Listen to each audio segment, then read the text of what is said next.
ฮัลโหลสวัสดีทุกคนเนี่ยนะครับก็อยู่ผมใน5 Gaming นะครับรู้สึกว่าวิวในกระแสของไงอะวิวในกระแสของ Roblox Studio นั้นน่าจะเยอะที่สุดของไอคอนเทนต์ที่ผมทำมาแล้วใน Roblox Studio นะครับทุกคนก็วันนี้ผมก็จะมาสอนวันนี้ผมไม่ได้มาสอนสิทุกคนวันนี้ผมมาสอนใช้ปลั๊กอิน Generate Waterfall นะครับทุกคนก็วิธีการโหลดก็เดี๋ยวผมจะทิ้งลิงก์ไว้ข้างล่างนะครับทุกคน ก็ง่ายๆครับทุกคนกดไปที่ editor นะครับทุกคนก็ก็เริ่มจากอันนี้เอาจริงนะครับคุณไม่จำเป็นต้องทำเป็น editor ก็ได้เพราะว่า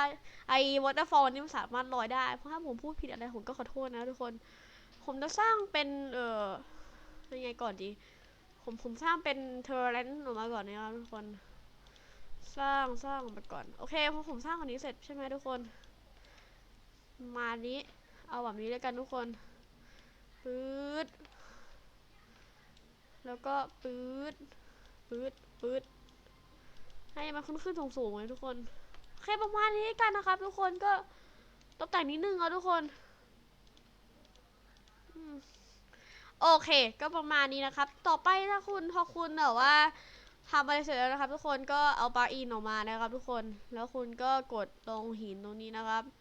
แล้วคุณจะสังเกตว่าถ้าผมชี้เมาส์ไปเนี่ยเมาส์มันจะไปตามไอ้น้ำพุมันจะไปตามเมาส์ผมเลยนะครับก็ทำแบบนี้เลยครับทุกคน แบบนี้นะแล้วก็ปรับได้ตามใจชอบเอาแบบเป็นการ์ตูนก็ได้หรือคุณจะทำเพิ่มก็ได้ครับเป็นแบบน้ำเล็กๆกับทุกคนน้ำแบบเนี้ยหรือคุณจะทำเพิ่มก็ได้นะไม่ใช่การ์ตูนก็เป็นเรียลลิสติกก็ได้ทุกคน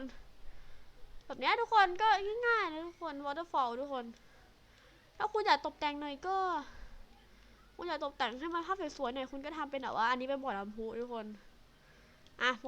ตอนนี้ถ้าเป็นบ่อน้ำพุทุกคนเนาะผมก็อาจจะสร้างพวกเทอร์แลนด์ไม่ค่อยเก่งนะครับทุกคนโอเคทุกคนจากนั้นคุณก็จากนั้นผมขอตกแต่งแล้วทุกคนนี่ครับก็ง่ายๆนะครับทุกคนถ้าคุณจะทำพวกแบบแนวโชว์เคสเนี่ยทุกคนก็ผมก็จะไปบวกที่ไลน์แล้วทุกคนก็ประมาณนี้ครับทุกคนก็ไม่ต้องซีเรียสนะครับทุกคนกับปลั๊กอินนี้ก็ง่ายๆนะครับก็สร้างน้ำพุได้ง่ายๆเลยทุกคนใส่น้ำเข้าไปเพิ่มด้วยทุกคนน้ำโอเคน้ำเข้าไปเพิ่มนะครับทุกคนนี่แค่นี้แมปคุณก็จะดูสมจริงขึ้นหลายเท่านะคะทุกคนสำหรับวันนี้ขอตัวลาไปก่อนนะครับก็อยากให้คลิปนี้มีคนติดตามนะครับทุกคนเพราะว่าช่องนี้ผมอาจจะลงคลิปช้าไปครับนิดนึงนะตอนนั้นก็